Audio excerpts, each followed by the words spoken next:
Nobody bats an eye when Europe devalues by 30%, right? So the world is in an industrial recession. So the Chinese economy is bifurcated between the old economy, which is industrial and construction, and the new economy, which is services and consumption. The old economy is recessing.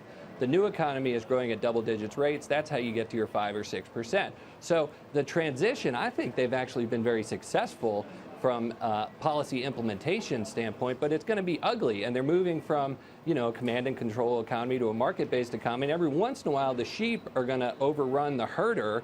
And we see that periodically, but that doesn't indicate that the policy is wrong. It just means it's challenging and difficult. And either you believe in China or you don't. I happen to believe in China, but that doesn't mean that it's going to be without skepticism and doubt and periodic bouts of, fearful market action.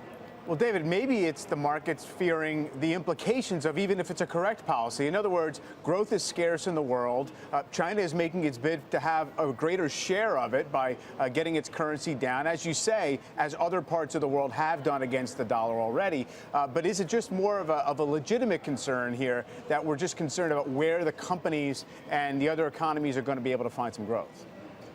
Yeah, I think you're absolutely right. And I also think people forget we are dependent on China's growth rate, right? So China's a $10 trillion economy growing at 6%. That's $600 billion in incremental growth. Our economy is a $17 trillion economy growing at 2%. That's $340 billion in incremental growth. So without China, if they really are slowing more than we think they're slowing, and the dollar is increasing, then earnings are going to be punk in 2016, just as they were punk in 2015.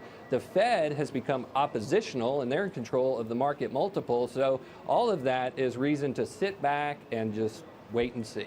That being said, David, before you go, then would you be buying China and trying to expose names here?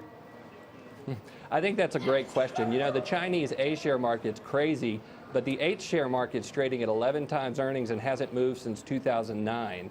So off the low in 2008, China's up about 60%. The U.S. is up 300%, and we know has dominated the tape for the last 5 years. So my guess is there's a rotation at some point. I'm not quite comfortable putting my retiree client assets there yet, but it's out there.